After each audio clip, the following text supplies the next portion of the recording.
نبی پاک صلی اللہ علیہ وسلم کی حدیث ہے مسلم میں طبرانی میں، حضور نے فرمایا آؤ میں تمہیں پچھلے زمانے کے ایک ایماندار نوخیز ولی اللہ کی بات سناؤں.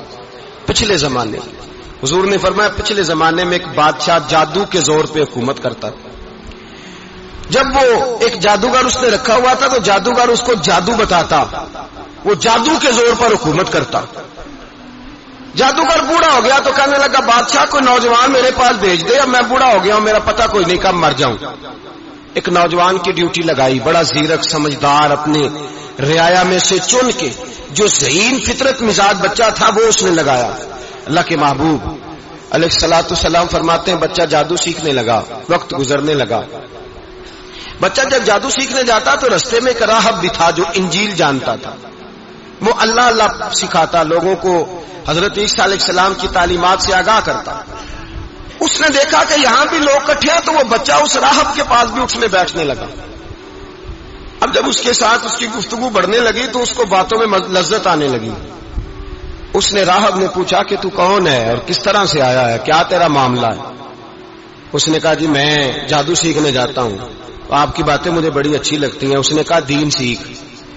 جادو سیکھنے والے کافر ہو جاتے ہیں، قرآن و دین سیکھنے والوں کو اللہ کامل ایمان عطا فرماتا ہے. فرمایا یہ سیکھ. بچہ بیٹھنے لگا، اس کے پاس آنے لگا، باتیں دل میں گھر کرنے لگی. ایک وقت آیا کہ مسلمان ہو گیا. اور مسلمان کیسے ہوا؟ بچہ کہتا میں تجربہ کر کے ہوا. اب میں تھوڑا سا وقت جادوگر کے پاس بھی جاتا اور باقی سارا وقت وہاں بیٹھتا. میں ایک دن جا رہا تھا تو رستے میں اژدہا تھا، بہت بڑا سانپ تھا، رستہ روک کے کھڑا تھا. یہ حضور نے بیان کی حدیث.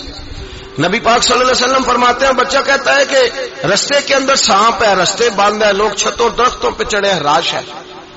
کہتے چھوٹا سا روڑا میں نے اٹھایا تو میں نے کہا اللہ اگر جادوگر سچا ہے تو اسے مار دے. چھوٹا سا روڑا میں نے پھینکا، اژدہا کوئی نہ مرا. پھر چھوٹا روڑا اٹھایا، میں نے کہا اللہ اگر وہ عالم سچا ہے تو اسے مار دے.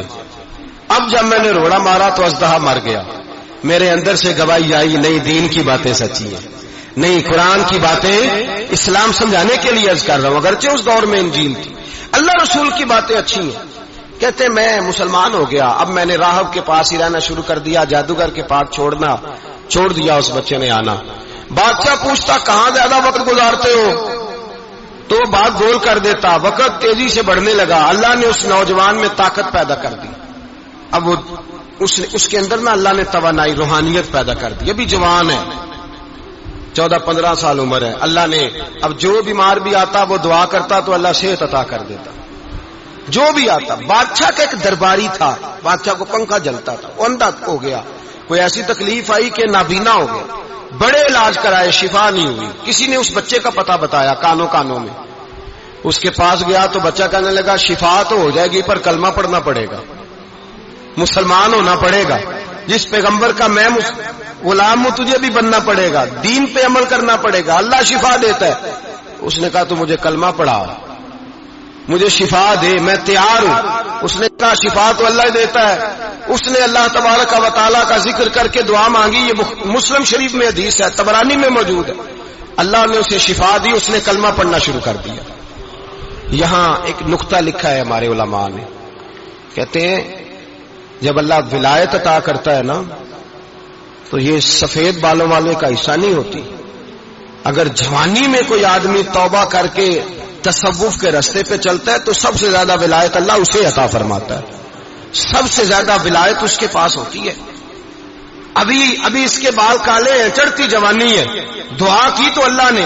اور حدیث پاک میں موجود ہے کوڑے آتے تو شفا یاب ہو جاتے، اندھے آتے تو شفا یاب، برس والے آتے تو اللہ سے دے. جوان ہے. بادشاہ کے پاس وہ واپس گیا، وہ جو آدمی جس کی آنکھیں ٹھیک ہوئی تھی. بادشاہ نے پوچھا کہ کیسے شفا ملی؟ تو کہنے لگا میرے رب نے شفا دی ہے. بادشاہ سجدے کراتا تھا، اپنے آپ کو منواتا تھا معاذ اللہ. کہنے لگا میرے علاوہ کون رب ہے؟ اس نے کہا وہی رب ہے جس نے تجھے پیدا کیا ہے، اور وہی رب ہے جس نے مجھے اندھے کو آنکھیں دی ہیں، وہی ہے میرا مالک. کہا اچھا تو مجھے نہیں مانتا؟ کہا نہیں میں اپنے رب کو مانتا ہوں. بادشاہ نے اسے سزا دی، ستایا. اس نے بچے کا پتہ بتایا، پر بچے کو بلا کے ستایا تو اس راہب کا پتہ بتایا. راہب بھی قتل ہو گیا، نابینا بھی قتل ہو گیا. بادشاہ نے کہا سپاہیوں سے اس بچے کو لے جاؤ اور پہاڑ کی چوٹی پہ جا کے نیچے پھینکو تاکہ مر جائے. بچہ پہاڑ کی چوٹی پہ گیا تو ہاتھ اٹھا کے کہنے لگا یا اللہ میرے لیے نہیں اپنے لیے، میرے لیے نہیں اپنے لیے انہیں اپنی قدرت کے جلوے دکھا. میرے لیے نہیں، اللہ کے بندے اپنی جان بچانے کی دعائیں نہیں مانگتے، اپنے لیے انہیں اپنی قدرت کے جلوے دکھا. یہ دعا مانگی، جتنے لوگ ساتھ آئے تھے وہ سارے زمین پہ گرے اور سب مر گئے، پہاڑ سے گر کے مر گئے. بچہ واپس سیدھا بادشاہ کے پاس کہنے لگا لو بھائی میرے رب نے مجھے بچا لیا ہے. جوان کا ایمان دیکھو، میرے رب نے مجھے، بولو میرے اللہ نے مجھے ایمان کی گواہی دے رہا ہے، میں بچ گیا ہوں، تو جھوٹا ہے میرا رب سچا ہے. اس نے کہا لے جاؤ اس کو دریا میں، کشتی میں بٹھاؤ، بیچ دریا کے جا کے دھکا دے دو. بیٹھے کشتی میں، دریا کے بیچ گئے اور جب جا کے وہاں اس کو دھکا دینے لگے تو اس نے کہا اللہ میرے لیے نہیں اپنے لیے انہیں اپنی قدرت کے جلوے دکھا. بس ایک طوفان سا آیا، جتنے سپاہی ساتھ آئے تھے ڈوب کے مر گئے. وہ بچہ اٹھا اور سیدھا پھر بادشاہ کے پاس، اسی کے پاس کہنے لگا لو بھائی میرے رب نے مجھے بچا لیا ہے، تیرے پاس آیا ہوں. وہ کہنے لگا تو کیا مصیبت میرے گلے پڑ گئی ہے، کیسے جان چھوٹے گی؟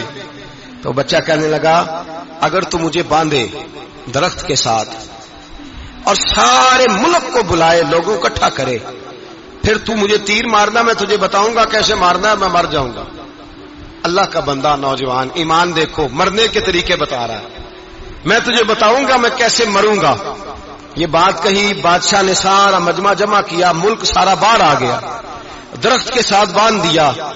کہنے لگا بھائی لوگوں یہ مجھے مارنا چاہتا تھا، مار نہیں سکا، اب میں اسے بتانے لگا ہوں کہ میں کیسے مروں گا. اسے کہو جب تیر مارے تو ساتھ میرے رب کا نام بھی لے، میں اپنے رب کے نام پہ جان دوں گا، ایمان کی پختگی میں اللہ کے نام پر جان دوں گا. اسے کہو رب کے نام پہ مارے، مر جاؤں گا.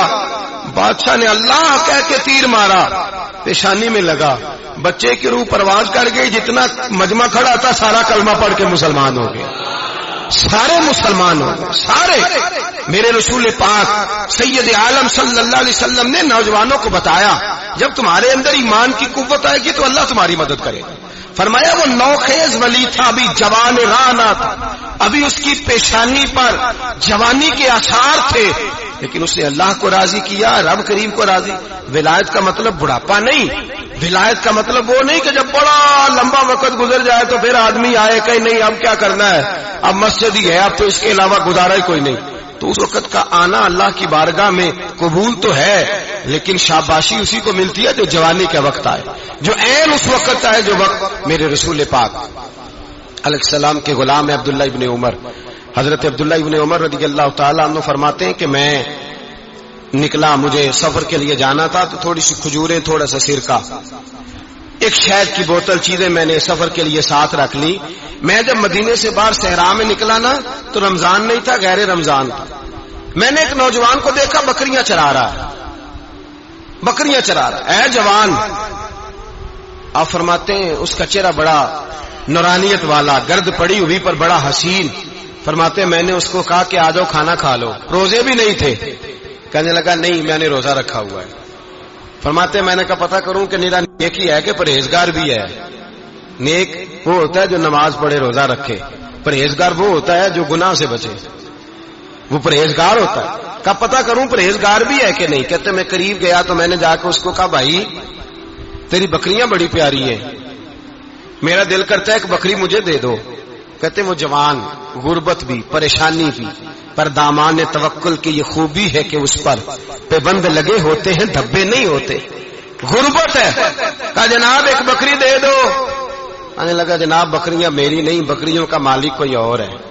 کہتے میں نے آزمانے کے لیے کہا کہ بکریوں کے مالک کو کہنا ایک بکری بھیڑیا لے گیا ہے، کہہ دینا بھیڑیا لے گیا ہے.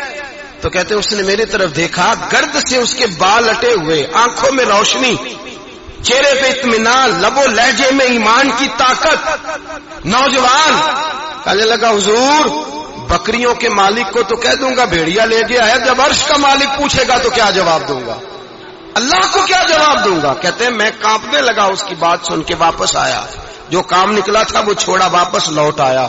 میں نے پتا کیا کس کا غلام ہے، پتا چلا فلاں آدمی کا ہے. کہتے میں نے پہلے غلام خریدا، پھر پتا کیا تیرے پاس بکریاں کتنی ہیں، اس نے کہا 400. کہتے میں نے مالک سے ساری بکریاں خریدی، پھر غلام کو بلایا، پھر وہ بکریاں تحفے میں دی، تحفے میں۔ کہنے لگا حضور یہ سارا کچھ مجھے کیسے ملا؟ میں نے کہا تیرا ایمان بڑا پختہ تھا تو میرے رب نے تجھے انعام عطا فرمایا ہے۔